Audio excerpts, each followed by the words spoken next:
கர்த்தருடைய பரிசுத்த நாமம் மகிமைப்படுவதாக. உயிர்த்தெழுந்து வல்லமுள்ள இயேசு கிறிஸ்துவின் நாமத்தினால இந்த கால பொழுதில் உங்களை சந்திப்பதை குறித்து நான் மிகுந்த மகிழ்ச்சி அடைகிறேன். அன்பான தேவ ஜனங்களே, இந்த நாளிலே கர்த்தர் நமக்கு கொடுத்திருக்கிற இறைவார்த்தையானது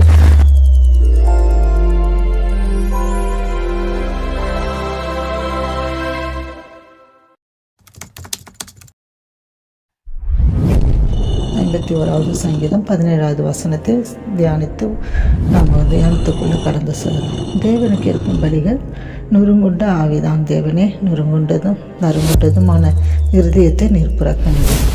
தேவ ஜனங்களே, நொறுங்குண்ட இருதயத்தோடு கர்த்தரண்டை வரும்போது கர்த்தருடைய உள்ளம் உருகுகிறது.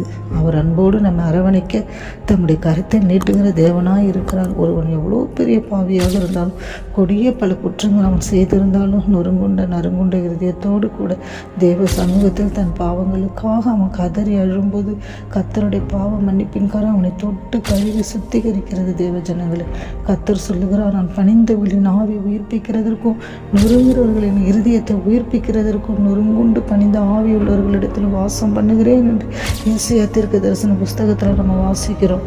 நிச்சயமாகவே தேவ ஜனங்களே, சோதனை நம்ம நொறுக்கும் போதும் பொன்னாக நம்ம விளங்குவாய் என்பதை மறந்துவிடக்கூடாது. யோபு பக்தனின் வாழ்க்கை எவ்வளவு அருமையான ஒரு முன்மாதிரியை பாருங்கள். அவர் எத்தனை பாடுகளின் வழியாக கடந்து சென்று நொறுக்கப்பட்ட அனுபவத்தில் இருந்தார். அத்தனையும் அவருடைய ஆசீர்வாதமாக மாறியதல்லவா? நிச்சயமாகவே தேவ பிள்ளைகளே, ரோஜா மலரை பாருங்களாம், அதிலிருந்து வாசம் தைலம் எடுப்பதற்காக அதை கசக்கி பிழிகிறார்கள். எவ்வளோக்கு எவ்வளோ பிழிகிறார்களோ அவ்வளோக்கு அவ்வளோ அது வாசனை தைலத்தை தருகிறது. நீ கர்த்தருக்காக நற்கந்தமாக அற்புதமாக வாசனை வீசும்படி நிச்சயமாகவே கர்த்தர் நம்மளை நடத்தும் பாதையில் மகிழ்ச்சியோடு கூட நடந்து போகும்போது நம்ம வாழ்க்கை அப்படியாக மாறும். அன்றைக்கு மரியாள் நல்லது தைலத்தை கொண்டு வந்தால் அந்த தைல குப்பியின் உள்ள அடங்கி இருக்கிற சூழ்நிலையில் எந்த ஒரு வாசனையும் வெளியில் வராது.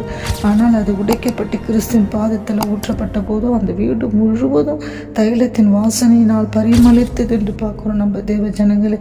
அதை போலவே உன்னோட உள்ளம் உடைக்கப்பட்ட உள்ளத்திலிருந்து இருந்து வருகிற கண்ணீரானது கிறிஸ்துவின் பாதத்தை நினைக்கிறது என்றால் அந்த வாசனை பரலோகம் முழுவதும் பரிமள தைலத்தை பார்க்கல விசேஷமுள்ள வாசனையை நிரம்பி இருக்கும்.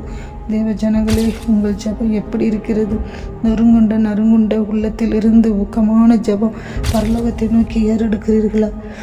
எப்படிப்பட்ட ஜெபம் ஜெபிக்கிறீர்கள்? கர்த்தர் இவை எல்லாவற்றிலும் உங்களை பார்த்து கொண்டு தான் இருக்கிறார். உங்கள் கண்ணீரை புறக்கணித்து விட்டு அவர் கடந்து போக செல்ல மாட்டார். உன் உள்ளம் உடைந்த அவருடைய இருதயத்தை உருக்குகிறதா? நீங்கள் உள்ளம் உடைந்து ஜெபிக்கும் போது அவர் தன்னுடைய பொற்கரத்தினாலே உங்கள் கண்ணீர் யாவையும் துடைக்கிற தேவன். நொறுங்குண்ட இருதயம் உள்ளவர்கள் கர்த்தர் சமீபமாக இருந்து நறுங்குண்ட ஆவி உள்ளவர்களை ரட்சிக்கிற தேவனாக இருக்கிறார். நிச்சயமாகவே நீங்கள் எந்த சூழ்நிலையில் இருக்கிறீங்க? உங்களுடைய வாழ்க்கை எப்படிப்பட்ட சூழ்நிலையில் இருக்கிறது? நீங்கள் வேதனையோடு கண்ணீரோடு நீங்கள் எதிர்பார்க்குற காரியம் உங்களுக்கு நடக்கவில்லையா? அதனால் சோர்ந்து போயிருக்கிறீங்களா? என் வாழ்க்கையில் மாற்றம் எப்போதாவது ஆண்டவரை வரும் என்று நினைக்கிறீங்களா? உங்கள் தேவ சமூகத்தில் உங்கள் இருதயத்தை நொறுக்கி நீங்கள் செபித்து பாருங்கள். ஒரே வாரத்தில் கர்த்தர் உங்களுக்கு வாழ்க்கையில் மாற்றத்தை உண்டாக்குறது. இந்த மாதம் முடிகிறதுக்குள்ளே கர்த்தர் உங்கள் வாழ்க்கையில் பெரிய அற்புதங்களை செய்ய போகிறார். நீங்கள் விசுவாசித்து தேவ சமூகத்தில் ஜெபிங்க. கர்த்தர் உங்கள் வாழ்க்கையை அவ்வளோதான் ஆசீர்வதிப்பாராக. ஜெபிப்போமா? கர்த்தாவே துதிக்கிறோமப்பா. இந்த கால வெளியில் கூட இந்த வசனத்தை கேட்குற ஒவ்வொரு தேவ ஜனங்களுடைய வாழ்க்கையில நீங்கள் அற்புதங்களை செய்யுங்க. நறுங்குண்ட இருதயத்தோடு நோக்கி வருகிற ஒவ்வொரு பிள்ளைகளையும் ஆறுதல் படுத்துங்க, ஆசீர்வதிங்க. இயேசுவின் நாமத்தில் ஜெபிக்கிறேன். ஆமென்.